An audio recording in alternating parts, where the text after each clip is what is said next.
What's going on, everyone? Slovosh here. Wanted to bring you another deck from Murders of Karloff Manor. This is the deck I use to climb the rank ladder. This got me to Platinum this month. Platinum's usually where I kind of start cooling the jets a little bit. I don't have a whole lot of time to climb all the way Mythic, although I think this deck has potential to climb that high. This is a mono black Toolbox deck for standard best of one. In this deck, you use tutoring effects from Beseech the Mirror and its ability to bargain enchantments, tokens, or artifacts to call upon any of the cards in the deck to be played at will. You also use Case of the Stash Skeleton and the ability on the Solved chapter to tutor up any kind of these effects that you might need as well. With that being said, we have a few multi-copies of a couple pertinent spells in the deck, and then a couple of solo copies of spells that are very niche for certain matchups. Some of the major spells you'll probably be using a lot, which I was too, is Path of Peril.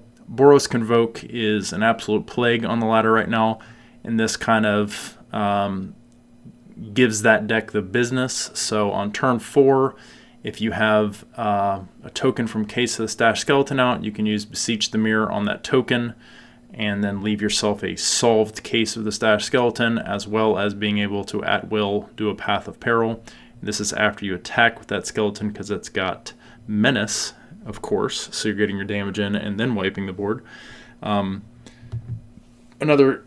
spell that we're using a lot is Phyrexian Arena. This just keeps the gas in your hand. Preacher of the Schism is the same way. This card generates tokens, which is good for bargaining. This card draws you cards. It can help you regain some life, recoup the life if you need. We also have 2 Go for the Throats because you do need individual spot removal in certain circumstances. And then outside of that, we have a couple of Hopeless Nightmares because there is some discardy theme in here. Hopeless Nightmare goes very well with the bargain ability of Beseech the Mirror. As well, you can sack it and scry at the end of the opponent's turn if you need to kind of smooth out your hand. Rankle's Prank was the unsung hero in multiple games for me on the climb up to Platinum. This can cause major heartache for decks that only have a couple of powerful creatures with ward effects, or control decks that only have 2 cards left in hand. This just kind of puts them in their place. So there's more than one copy of this. This is really good for decks that have quality creatures, not the go wide type decks. So this is really bad against Boros Convoke. We also have 2 Shieldred the Apocalypse, just for that gain and drain effect. Big body, Death Touch. Everyone knows Shieldred. So good. So you will notice in the deck, everything is 4 CMC or less because that allows Beseech the Mirror to call anything in this deck and put it on the board or cast it at will. So you have your Phyrexian Obliterators in here for your mono red matchups. You got the End in case you want to remove all the Jaces from an opponent's control deck. We have Starving Revenant in here for some card draw if that's what you really need in a body on the field. Also late game, if you have a lot in your graveyard, this can actually kind of be like a baby Shieldred with the pinging. Every time you draw a card, you gain a life, they lose a life kind of thing. Shieldred's great, Sorin is great. You got the card draw, you got the 2/3 flyers with lifelink, helps you recoup some life back if you're against an aggressive deck. We also have Henrika Domnathi, aka the 3 Weird Sisters. That's just an alternate art, but basically she allows you to sack a creature you don't care about to make the opponent sack a creature, draw a card, or you can transform her, which is what I do a lot of the time because that gives you a flying Death Touch lifelinker that can pump, and sometimes that big body lifelinker with Death Touch is all you need to remove a flying threat or get into a planeswalker or just finish off the opponent. The card draw is always a nice mode too. I haven't really used the sacrifice creature effect too much because right now on the ladder there's just a ton of go wide strategies, and you need a crappy token creature to kind of sack instead of just paying 4 mana to sack this thing. So it can serve as a removal, but usually I'm using it as just a 3/4 flying Death Touch lifelink.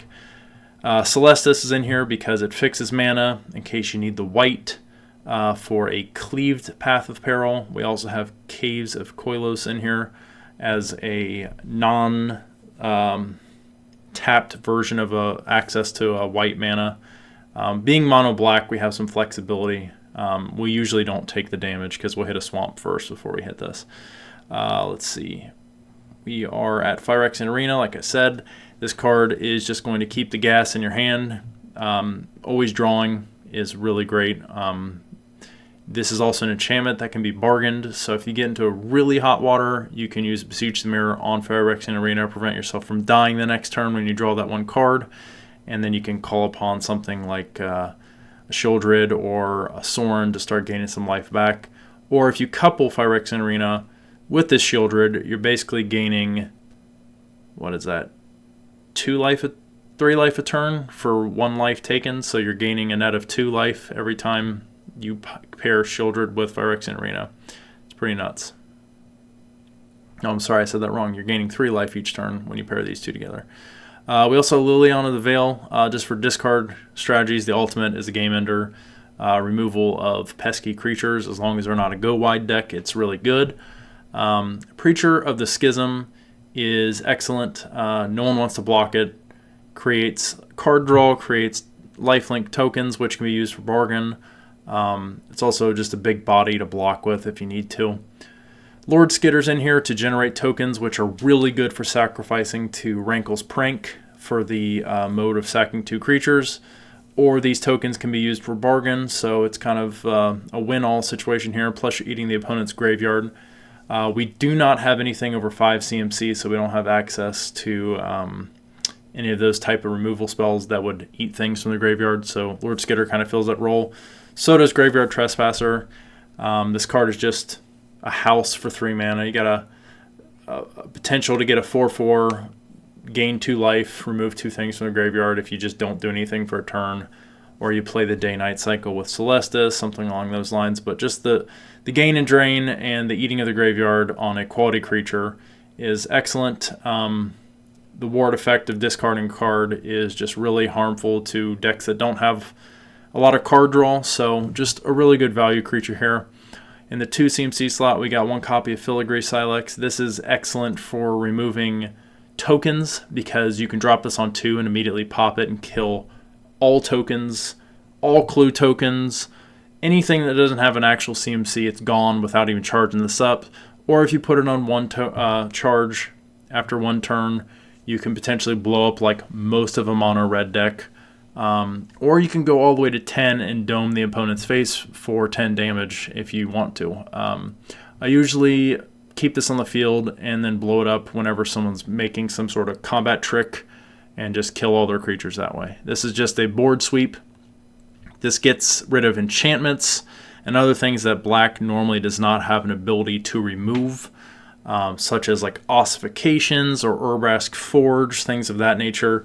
This will be your answer in mono black without kind of breaking the color pie too much. We got Tenacious Underdog, just a great value creature. Recursion, decent stat line. Never feel bad about discarding this from your hand. We got 2 Go for the Throats, just for the single target removal. You will call upon this probably more than once in certain situations that Path of Peril won't clean up, and your Liliana might already be spent. So this is kind of a valuable slot here. This could be 1/1 Go for the Throat with Bitter Triumph. If you need to remove Planeswalkers, that's kind of one of our weak spots right now. 3 cases of the Stash Skeleton. This is just a good creature. If they do kill it, then you get to tutor up something, or you use that token after attack to bargain up something with Beseech the Mirror, which is what we do about 95% of the time, because then you get a second tutor after you've done the damage. We got March of the Wretched Sorrow in here just for some major league life gain or removal of creatures if need be early game.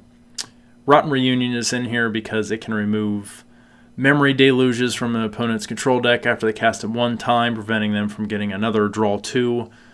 This can be used for disrupting reanimator decks. You can wait till they target something for reanimation and just blow it up in their face. It gives you a 2/2 zombie. It does have decay, so you can't attack with it without sacking it, but that token can be used to bargain, or it can be used to snipe planeswalkers that they're not expecting to take damage. So a lot of times when an opponent will down tick a Jace or something like that, and they'll tap out to play that Jace. It will leave the Jace at 1 mana. If you have 1 mana open, the first cast of this, you can get rid of that Jace. That's where I like to use this mainly. Or, just to wait. If you know you're up against a Reanimator deck, you can target 2 different things that they're going to try to bring back. So this is a great way to instantaneously remove something from the equation on a combo Reanimator type deck. So a lot of those decks that play Reenact the Crime, you can just take a dump on their face with this one card. So it's really handy to have, and the token generation is always good for bargaining. We got 2 Hopeless Nightmare in here because it's good sacrifice for bargain.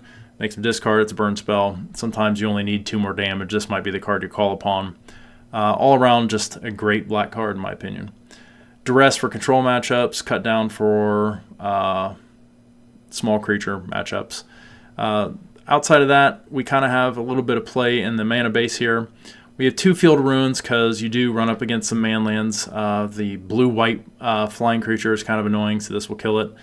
Also, the black-green cottage is annoying, so we'll kill that too. Also, opponents' Mirexes are a major target because you don't want them to have endless ways of getting toxic. We have our own Mirex because if we're not doing anything with mana, we can always generate a token so we can attack and sack it to bargain, which is basically why it's in here.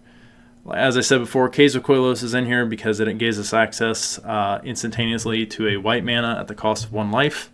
Got a Takenuma in here if we want to recall like a Liliana, Sheoldred, one of the big threats.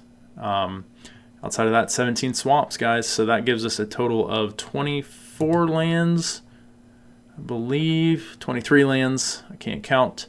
With an average mana cost of 2.8. So as I said, everything's below 4, so this rock's pretty good. You do have a mana rock in here, so that kind of is like the 24th land.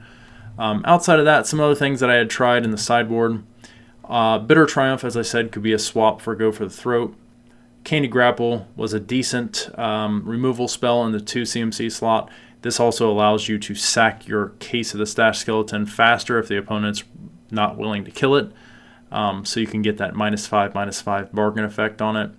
Life at Tashiro is also really good, just for the sustainability of gaining 4 life and having a 2/3 blocker on the field. That's really good. Plus, when he turns into the actual enchantment creature, you can pay 1 life to cast things such as Beseech the Mirror because it's sorcery. So that can speed you up if you're getting mana screwed or something along those lines. The killing effect of the -1/-1, that can kill certain creatures in matchups. If you want to remove the opponent's like cave bats, you can kill it with this 2 times in a row. Sometimes you want to pump up your Case of the Stash Skeleton to just push damage. Since it's a creature they don't want to kill and it has menace, you can basically make it a 4/3 and a swing in on like turn 3. That's just nuts. So that can hurt pretty good. That was one of the other cards I had in the first version of this. Treasure Map's in here for the extreme grind games. I mean, it's not in the main deck, so playing best of 1, you won't have access to a sideboard, but I'm just saying you can swap any of these in and try them out yourself, because that's the beauty of a Toolbox deck. You might find value in this in the matchups you're getting. Treasure Map, this is good for scrying, just making sure you're not flooding or getting screwed on lands. And then late game, it's just a ton of value, card draw, just the ability to fix your mana, things of that nature. Unlicensed Hearse is probably one of my favorite cards. This allows you instantaneously to mess with the opponent's graveyard and generate a pretty hard to kill creature that can be activated with tokens and things like that. So Unlicensed Hearse was in here for a while. I found Rotten Reunion to do kind of similar effects, maybe not to the long extent of Unlicensed Hearse, and you don't have the threat of like a potential like 8/8 creature swinging in at any time. So Unlicensed Hearse is very high up there on a card that I would put back in the listing, maybe in a 2 CMC slot. I did have Braids in here as well.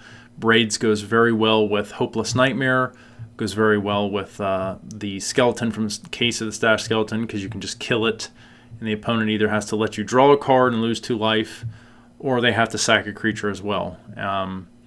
So this can be used with Mirrex tokens to just turn after turn make them sacrifice an artifact, creature, or token. Things that you may want to get rid of late game if you're really against the wall. You could sack an enchantment with braids, something like that. Just all around a fun card, good value. Has a huge target on its back though, and I was noticing that a lot of the times I wasn't getting the full value out of her. Same goes with Tanashi. This is like my pet card. In the original list I had this in there.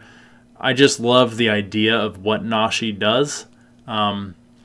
Overall, in the meta right now, coming in on turn 3 and not doing anything to the board state is very slow, and it's unfortunately one of those cards that just is not usually quite as good as some of the other ones that you can be playing on turn 3.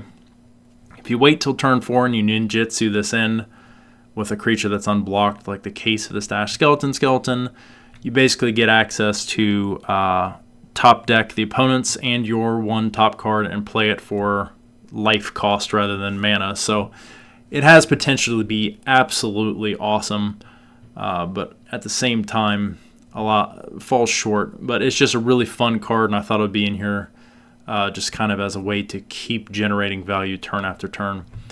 And then last but not least, one of the new 4 CMC creatures that is just a house would be Massacre Girl. Massacre Girl can get you card draw big time, gives all your creatures wither. Just has menace to get in, things like that. This pairs really well with kill spells like Candy Grapple and the Life of Tashira. I think that's why in the first version those were both in the deck, because I was running Massacre Girl to get the creatures down below 1, so that I was just getting a ton of card draw. So this plus Phyrexian Arena and the Pipe Dream would be all of the fuel you need to just keep going turn after turn. So that is basically the deck in a nutshell, guys. I'm going to play a couple of unranked games with this deck, and hopefully I'll show you guys the ability of tutoring up the exact answer you need for the matchups you might be in. Thanks, guys. I hope you like the deck. If you do, remember to like the video, subscribe if you haven't already, and leave me a comment on things that I should try in Toolbox version 3.0. Thanks, guys. I'll see you next time. Peace. Got another game here. We got some tutor effects, some draw effects, removal, and Shieldred. Definitely keeping this hand.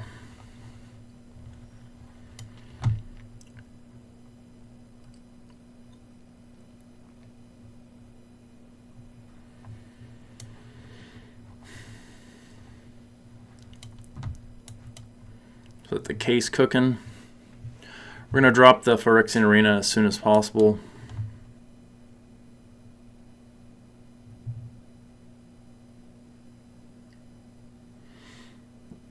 That works for me.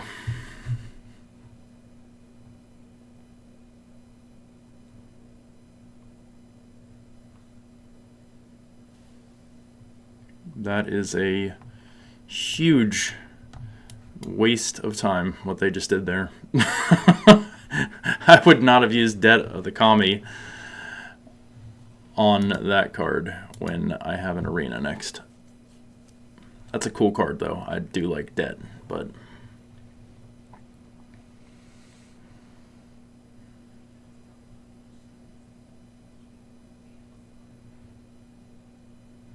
Alright, well, I guess I'll be...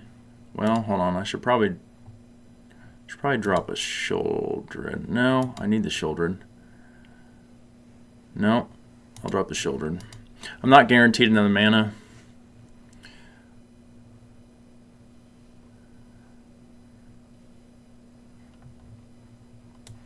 Yeah.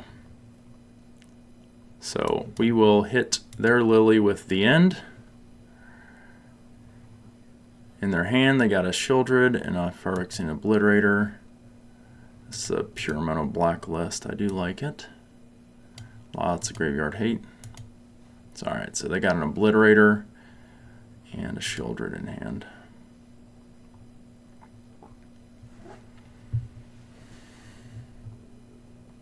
They get the 5th land.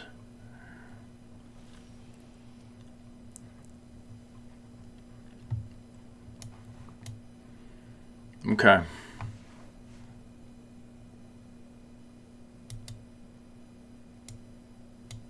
Not going to play the Shieldred out into a kill spell, so we're kind of sitting here.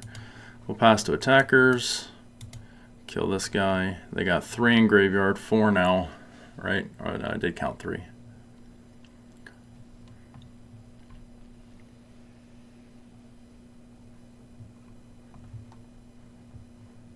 Nice. Okay, so we got 6 mana.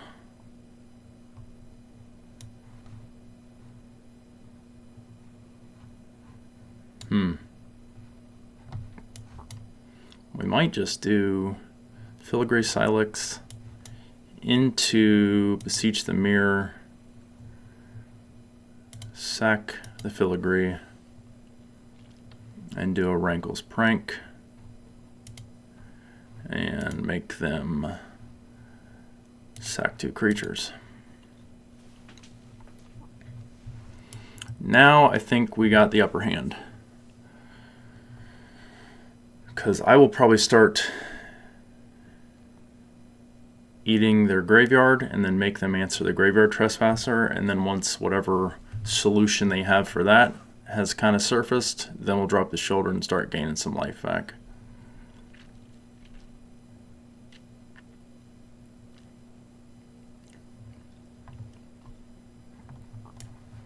Very nice. Okay, so we'll get the Celestis cooking. And we will start eating. Let's take out the Shieldreds.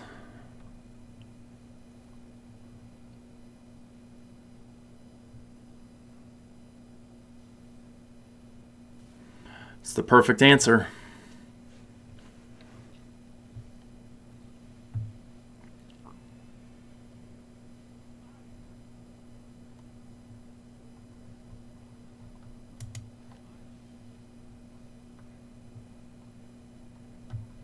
Okay, I dropped the Koilos.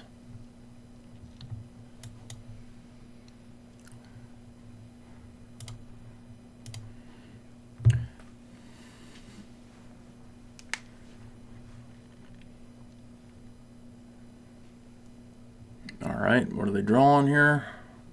Tenacious Underdog is not going to cut it.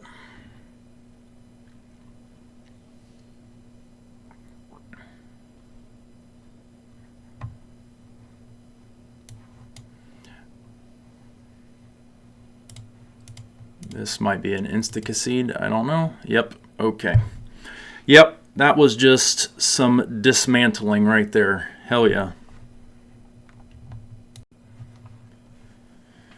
Alright, 4 lands, which is all we need for a whole deck. A Duress, a Tenacious Underdog, and a Path of Peril. I think I'll keep it.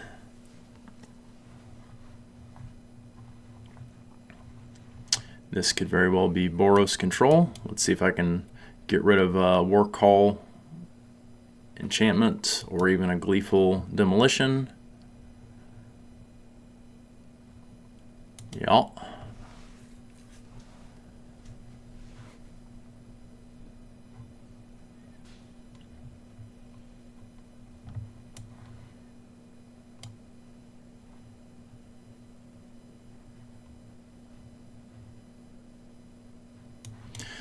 Let's get a body blocker down here. They're going to play their reinforcements, which is fine.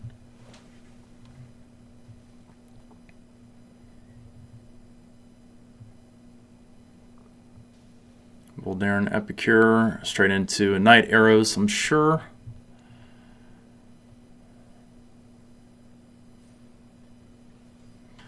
This deck is so fucking lame, dude. Yes, play it all out. Play every last card out.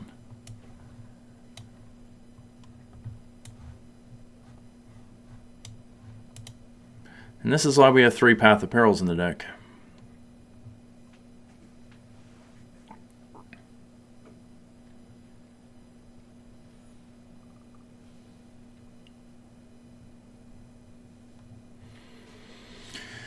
If we could hit the end, that would be fantastic.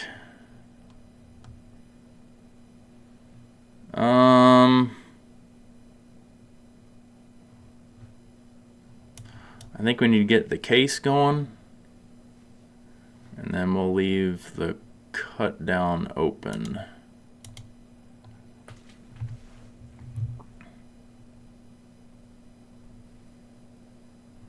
Yeah. All right, so we're going to get rid of the Novice Inspector while we're at it.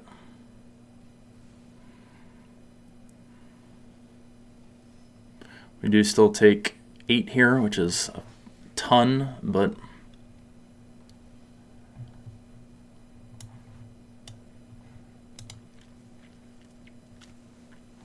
let's get in for that attack.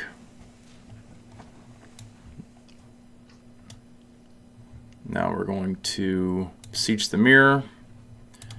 Blow this. Oh, whoa, whoa, whoa, whoa, whoa, whoa, whoa, whoa. Blow this artifact, or this token up. And this is where Rankle's Prank comes in so handy. So we are going to discard 2. Actually, I don't. Yeah, I do want to discard 2 and sacrifice 2 creatures. I don't want to get rid of the Phyrexian Arena, but I really need them to get rid of their hand. And now we got the case to solve. Okay, so now they're down to Diddly Dick, which is awesome.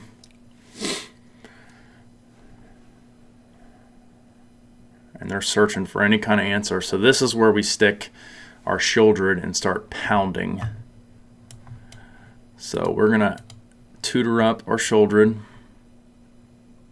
now that they don't have anything to deal it with. Hello?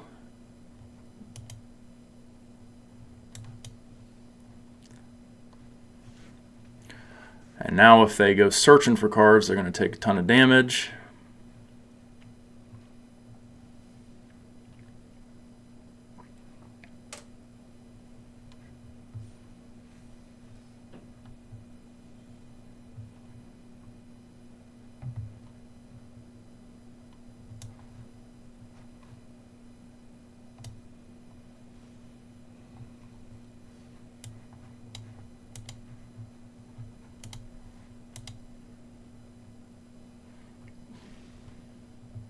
Sweet, I get the card draw before the end of turn, which is awesome.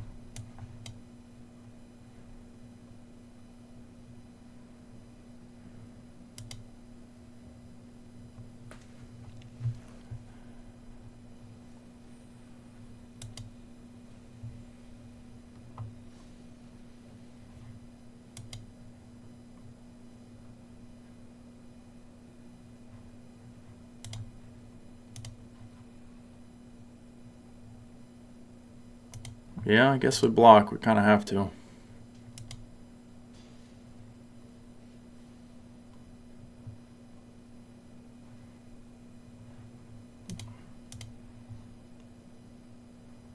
Alright. Well, I guess that's the only land we can really attack right now.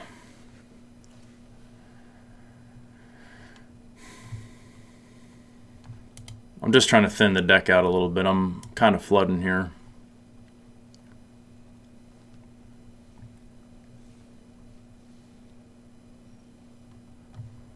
Preacher is always good. Let's go ahead and use the Beseech to grab another board wipe because it seems like they're going to be rebuilding.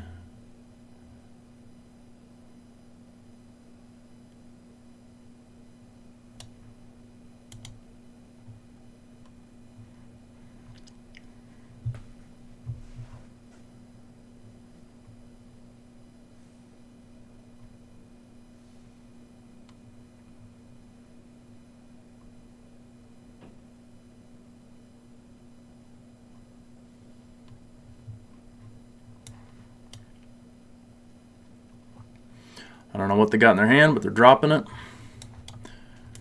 Let's go ahead and remove all the creatures because all of mine are 3 or above.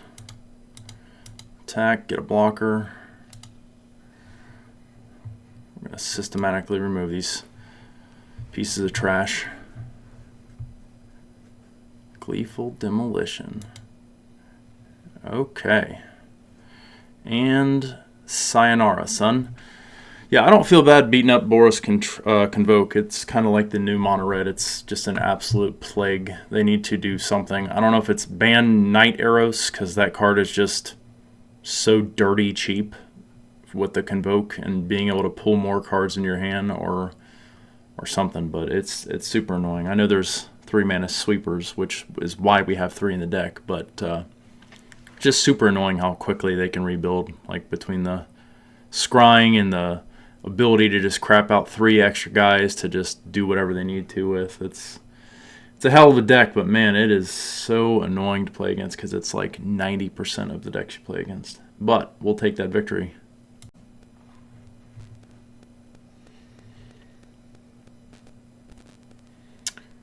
All right, we got 3 lands, a board wipe, and then 2 tutors. This is not bad. We go first as well, which is great.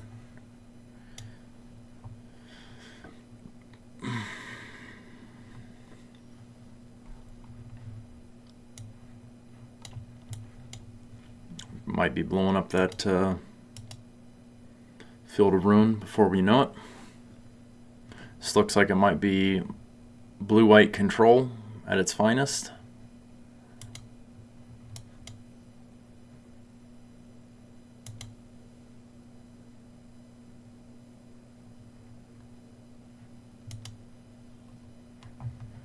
All right.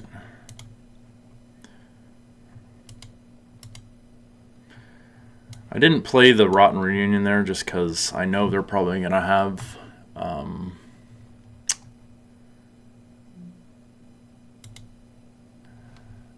some memory deluges or something of that nature. I'm going to blow up an Anchorage now because there really is not a better target.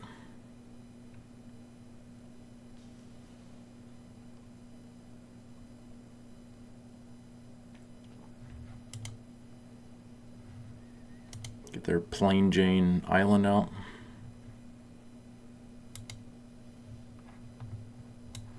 Alright. See if we can stick a Starving Revenant. They're probably going to exile this.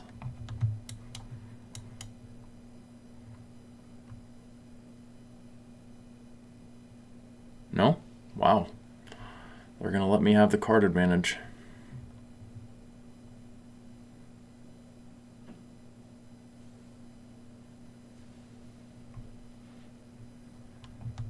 Absolutely.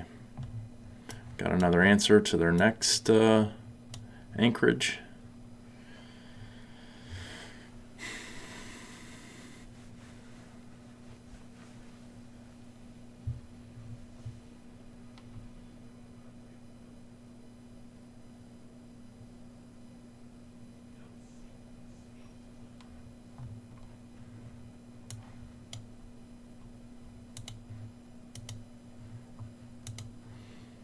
Get rid of this bad boy.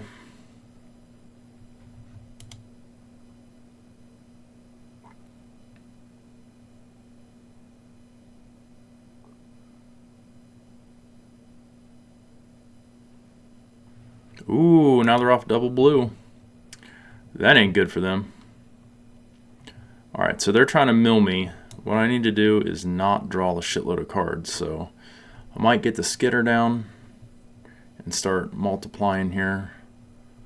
Let's get rid of some of the removal just in case they have something like a once and future type thing where they bring back cards from their graveyard.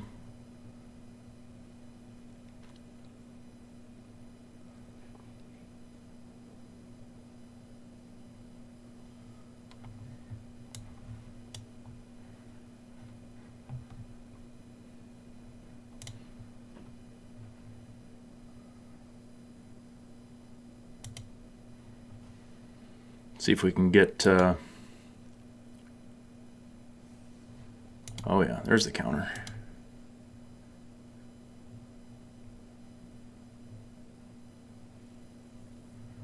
Get rid of their Anchorage.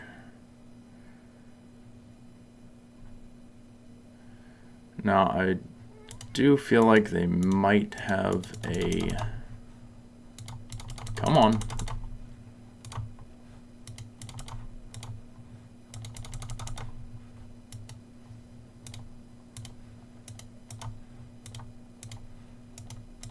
sorry. Some weird mouse clicking errors there.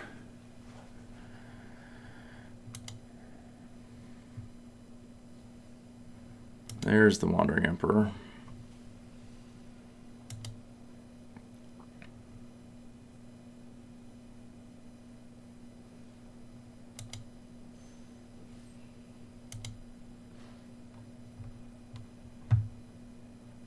Okay. We might use this, bargain, hit this. Since they can't counter right now, let's go ahead and hit them with the end on their Jace. Because I think they're going to be a mill strategy. Oh boy, I should have done the Wandering Emperor, but yeah, this is your standard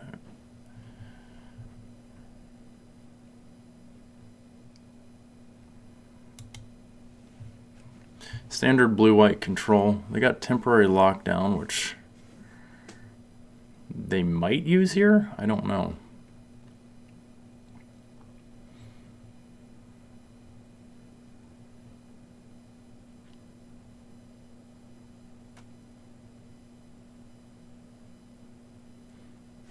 So this is where Rotten Reunion comes in real handy because, okay, so they are just going to go ahead and pop it. I was going to say, I think with the amount of Wandering Emperors in their hand, that's probably the smart thing.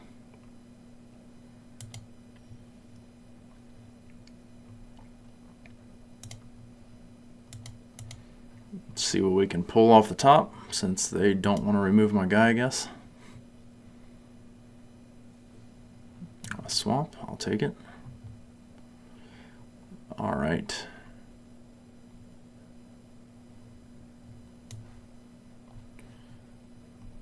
Should we try for this?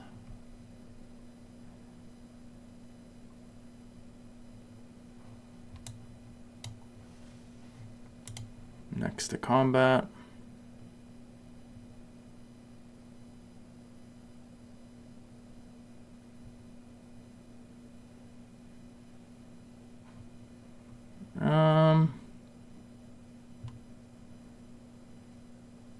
Guess we'll draw the card.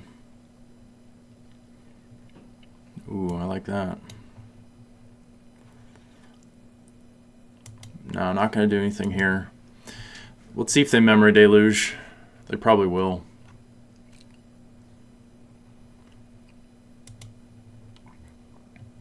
We're going to gobble that bitch up real quick.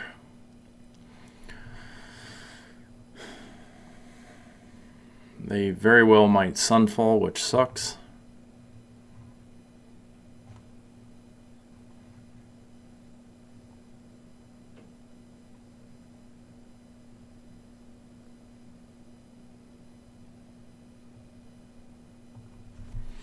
Or do you think they do a Get Lost? Yeah, they're going to Sunfall.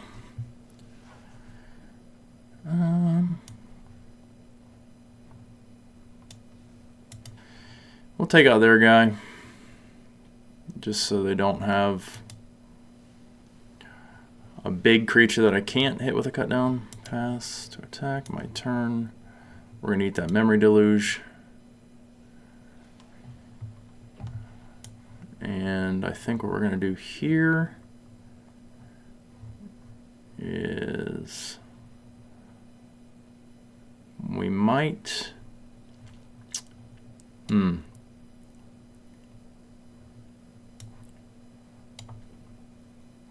Well, they're tapped out. We should do something with this. Let's bargain. Get rid of this guy. I feel like a Planeswalker is pretty good, so let's play Sorin. And we'll plus here. Yep, definitely take that. And I guess we put down a Preacher because we can't hit their artifact with a Go for the Throat.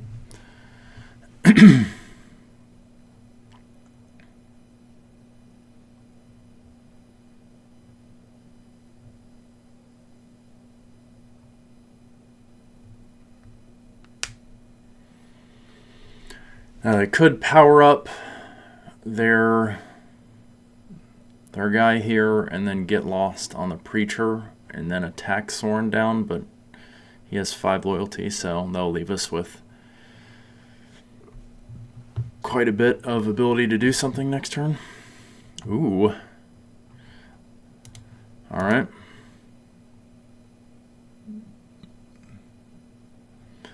Why not?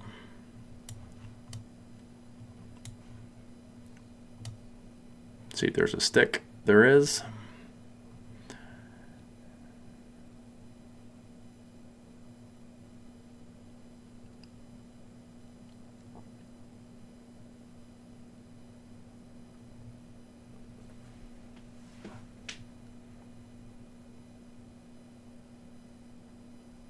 Alright, so they're just now coming into 7 mana, which could be a full-fledged deluge. So if I attack with the Preacher, I get a token, but that doesn't do me a whole lot of good, and then they'll just Wandering Emperor it away, which sucks. Or I just keep him back on as a block. And just keep taking up the Sorin unless they want to kill it with the Get Lost.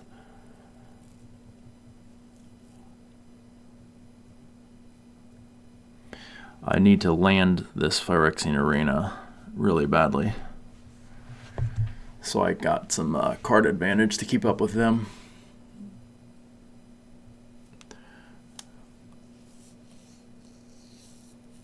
They're going to have to tap out most of their blue here if they want to counter this or not. But landing the Silex will allow me to remove the artifact creature if needed, and or I could bring it up to level 4 and just blow up their Wandering Emperor, which is okay but not great because it would kill my Sorin as well.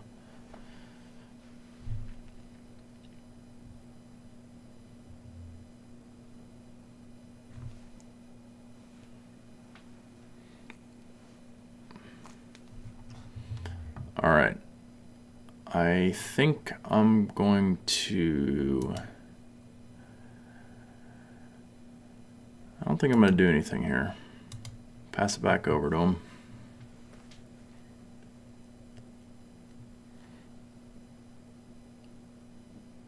I don't know if they just disconnected or what happened there, but that was weird with how long the timer went.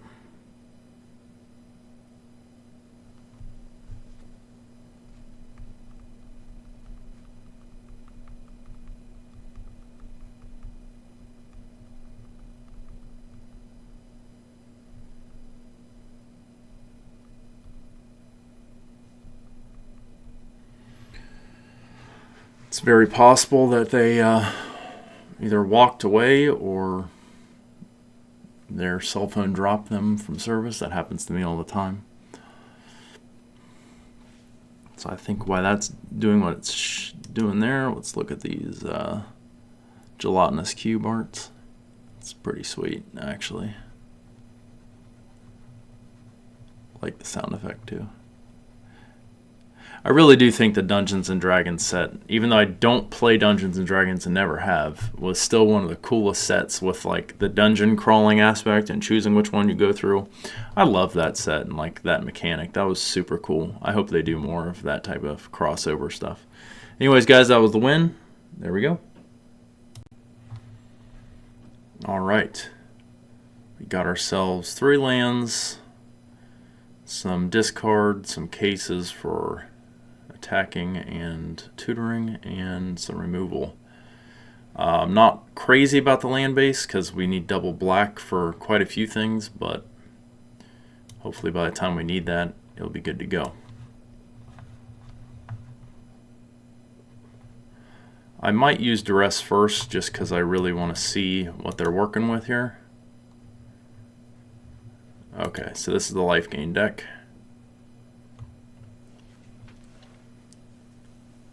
They just drew another feast right off the top like that. That's excellent. Okay, there's the double black. I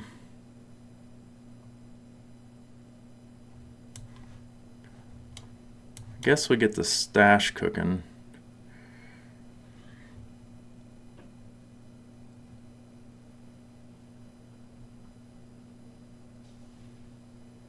Nice.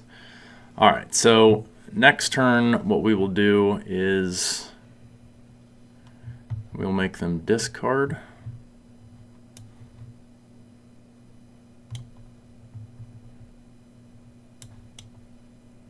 The Extraction Specialist.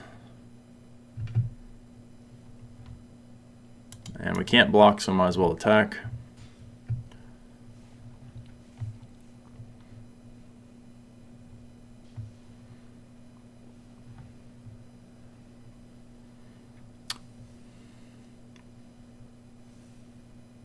Yeah, these guys are going to be a problem unless I get a board sweep.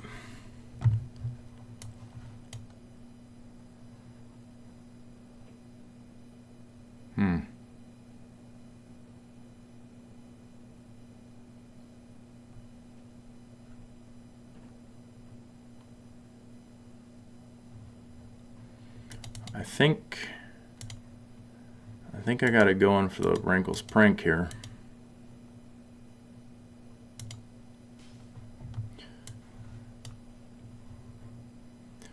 We'll just do the sack creature aspect of it. They'll keep their one Voice of the Blessed, but this should cut off their life gain for hopefully at least one turn. But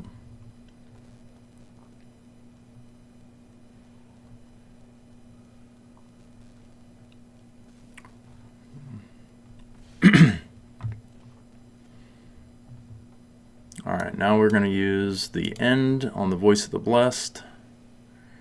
We'll remove all of them from the library and graveyard, so no Extraction Specialist can get them back. This is pretty typical Orzhov Lifegain.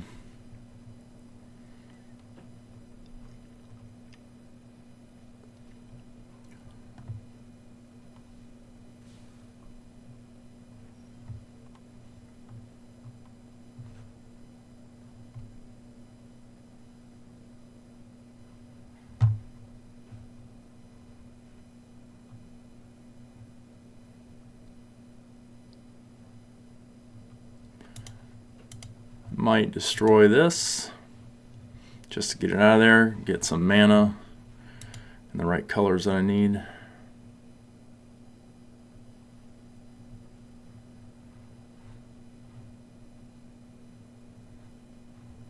Might as well drop this down, and we'll take this up to 1.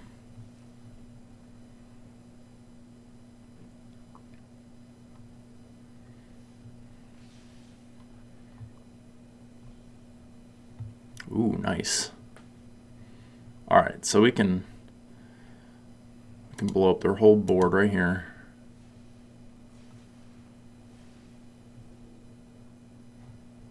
We'll resolve all. Don't need another path. Could use a march. Now I think what we're going to do is lay down a Shieldred and hopefully start getting some life back. That way their virtue doesn't do shit. There we go. We're able to pull out the W. Alrighty. We got ourselves 3 lands, creatures, and some graveyard hate. I don't hate it. I'm going to keep it. Go turn 2 Tenacious Underdog, maybe turn 3 Lord Skitter. Unless we're playing a control deck, and then we won't.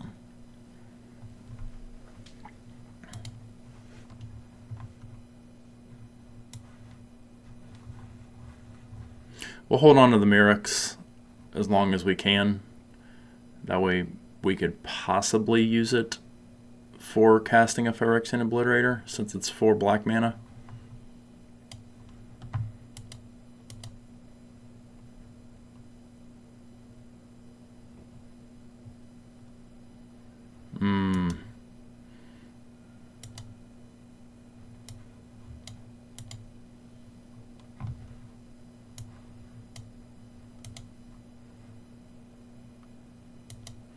Alright, let's see if we can do some tricksies here. These 2 little 1 mana spells are going to do some work on this Kami.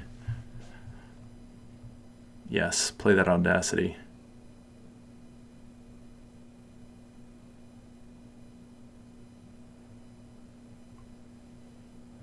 Jukai Naturalist.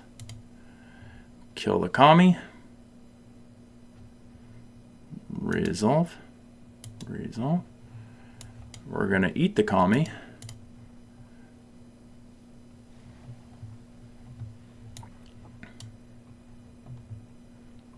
And I think we're going to, well, yeah, let's get this cooking, because this needs to be on 2 to beat enchantments. The Filigree Silex is incredible against the Selesnia Enchantments deck, because almost everything in their whole deck is 2 mana. With the exception of Calyx.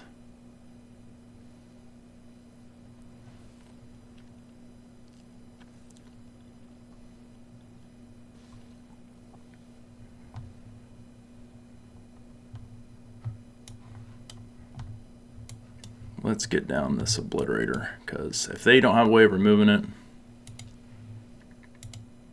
it is bad news bears for them.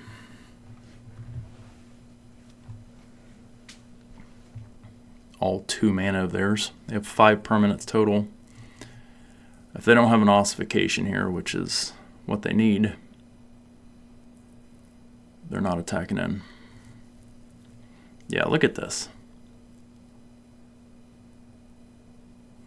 Every one of these guys, they're key guys to this deck, are 2 mana minus Calyx. Okay.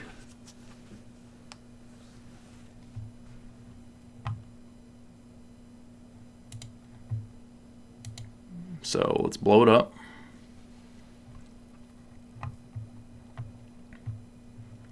And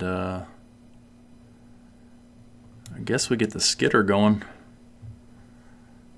And we'll remove the most pertinent creature first, which is the Jukai Naturalist. We're going to sit on our ass.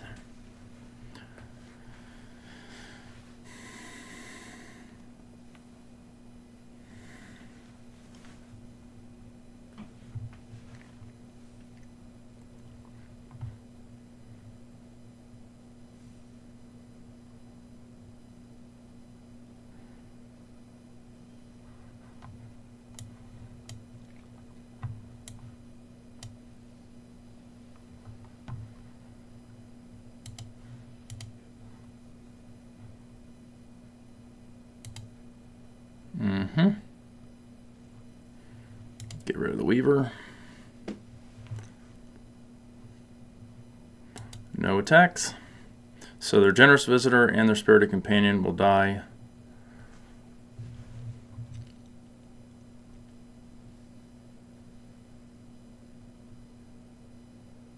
Hallowed Haunting is annoying.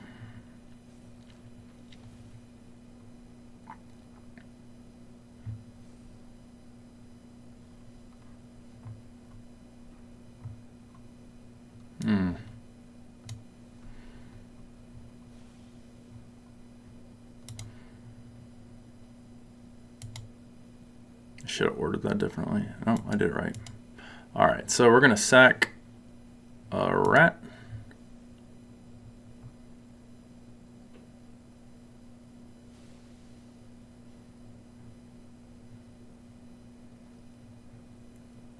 We will go no attacks, and we will +1 here. That is exactly what I wanted to see.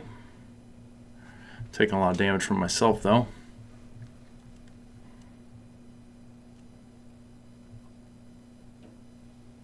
Yeah, that was a no bueno for them. I had 2 creatures to sack the Rankle's Prank to their 2 creatures. They had 2 cards in hand. I had a Sorn on the board and a Phyrexian Obliterator. Unless they drew a ossification to remove the Obliterator, they weren't going to try to come in, because every time their guy gets bigger, they would just be sacking more permanents, which they don't have that many, so that was really bad. And then after that, I was going to probably convert this to a 3/4 flyer and just start beating in and gaining life back. And then we can sweep the board with Path of Peril if need be with all these little tokens, which would be really good because they could see that card too. Then it was just going to go beat town with Obliterator. And then if I can get him to 13, just one-shot him with Sorin. Pretty solid. This is a beautiful hand. 3 lands, 2, 3, and 4. Heck yeah. This is real good. I like it.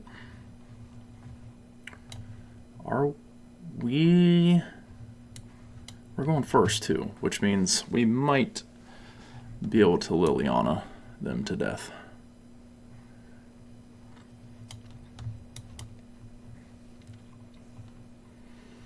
Alright, if this is Orzhov Lifegain, Path of Peril is going to be real good.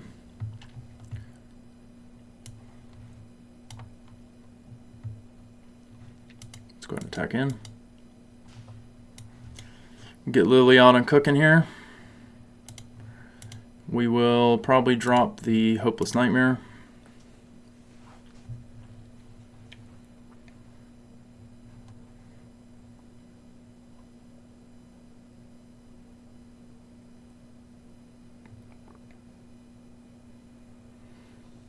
Okay. The opponent has to know that that is not going to work out. Okay, I was going to say, why would you play that right into a full charge Liliana? On the play, Liliana just ticking up constantly is the biggest threat ever. So one of two ways I could have done that is I could have just -2, got rid of the Preacher, and swung in, which is fine. Lets me keep my hand. I could have played out the Shieldred and then just kept ticking away with both on an uptick. Therefore, or I could have done attack, Rankle's Prank, discard 2, and +1, and just delete their whole hand. But Shieldred's really good, so I probably would have done the -2, drop the Shieldred, make them answer that, kept attacking in, and then start replussing Lily, which is devastating. And then I'd still have all my cards gone out of my hand and play Rankle's Prank. So I think that opponent realized that pretty early on, and that's why we got that W. What's going on, guys? Slovosh here. Want to bring you a post-games wrap-up of the deck and potential changes that I might make for Toolbox 3.0. In the games that I played in the last 2 days, there were some cards that I kept finding myself not wanting to tutor up and also not really having a use for by the time I drew them, just through card draw or arena, something like that. 2 of those cards would be Cut Down. Main problem with Cut Down is that it's really good early game, really bad late game, and it's also not a target that you would necessarily want to use a Beseech the Mirror on or crack the Case of the Stash Skeleton on just to get a small creature removal. So this could easily be replaced by another copy of March of the Wretched Sorrow just for extra life gain, because right now the aggro meta in like ranked ladder is incredible. March also hits Planeswalkers, which is kind of one of our weak points in the deck. We don't have a lot of Planeswalker-y kind of hate, so just keep that in mind. Cut Down could be swapped out for another March. And then in the 2 CMC slot, what you could do is go to 1 Go for Throat and then add in a Bitter Triumph, and that would allow you to have a little bit more Planeswalker hate and still kind of maintain a single target removal spell. The 2 mana slot is pretty good. The Filigree Silex is a decent sweeper, and it gives Mono Black the ability to remove enchantments and artifacts, which you normally cannot do in Mono Black. So this is a pretty cool artifact card in my opinion. I might have a love for this card, and I shouldn't, but I like to include it in a lot of things. A lot of decks don't know how to play around it, like Mono Red. Almost everything is either 1 mana or 2 mana, and when they go to buff their stuff, you can just blow up their entire board, including their Kamanos, and they just are left with their draw dropped, and that's just great. This also, if you blow it up on 1 mana, will kill Hopeless Nightmare, which allows you to scry, which is kind of cool. So yeah, 2 mana slot, I probably would only change the Bitter Triumph for a Go for Throat. In the 3 slot here, this is the super competitive slot in this deck. I think it's in a really good spot right now. We have life gain, graveyard hate, creature removal, board wipes, card draw, and ramp, like all in this one package here, and that's great. In the 4 CMC slots, one of the things I would say that a card that I really like in a lot of situations that was kind of underperforming just due to the meta itself being so aggressive and fast. The Starving Revenant was kind of a disappointment. Getting 2 cards off it is great when you're in a slow matchup versus like Control. On the ladder, that's not going to happen quite as often. So this card dealing 6 damage to you when you're against Mono Red or Boros Convoke is really, really bad. You can choose not to draw and fill up your graveyard. It takes a long time for this deck to actually hit the Descend 8 mechanic to start gain and draining. It is a cool card. I would like it to be in here, but right now this could be swapped out for something else that gives you a little bit more life gain, like another copy of Sorin, another Henrika, or even another Shieldred to have 3 copies of. Shieldred's always good. It's probably one of the best single creatures in all of Standard right now, so we play mono black. It makes sense if we had 3 of these. It just has the biggest target on its back, and if this gets hit by the end, then we're kind of screwed, because then you lose 3 cards out of the deck and we'll never have access to it again. Sorin is also a contender. I would say it's probably between Sorin and Shieldred, honestly. Henrika's really cool, but with it having to convert and kind of sit around until combat phase, it gives a lot of time for the opponents to remove it. So it'd be between these 3 cards, but I'd say probably the #1 runner would probably be Sorin, just for the card draw.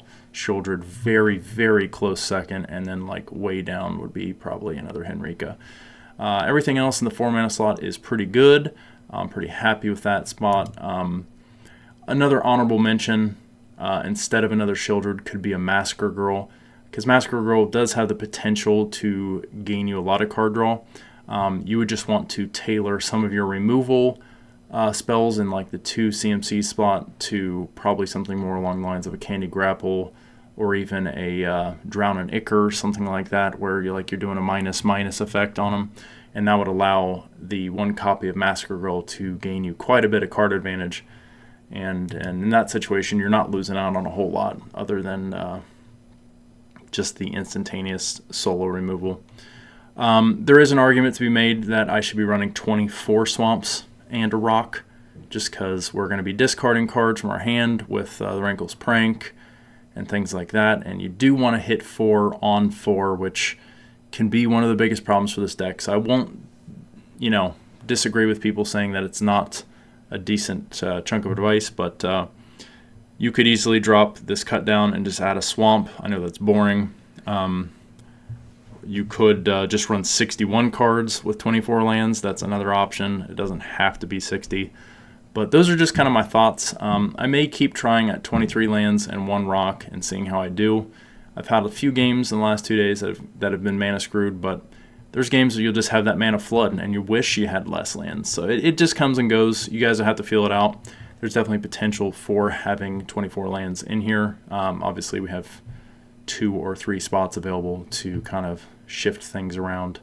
MVP of the deck, I would say most of the time, believe it or not, is probably Rankle's Prank. This is such a hard card to plan for certain decks, and just discarding the last 2 cards in their hand when they think they got their next couple of turns planned out and their big board set up. This card just eats. It's awesome. So that's all I got to say about the Toolbox deck. I hope you guys enjoyed the gameplay. I do want to apologize for there not being any desktop audio. I didn't realize it, but I tuned my audio mixer down on OBS to like -50 decibels by accident. So you only hear me breathing and talking, which kind of sucks, but all the card effects and things like that aren't there. I will do better next time, and I hope you guys enjoy the deck. Remember, like, comment, subscribe, do all that YouTube stuff, and I will see you next time. Peace.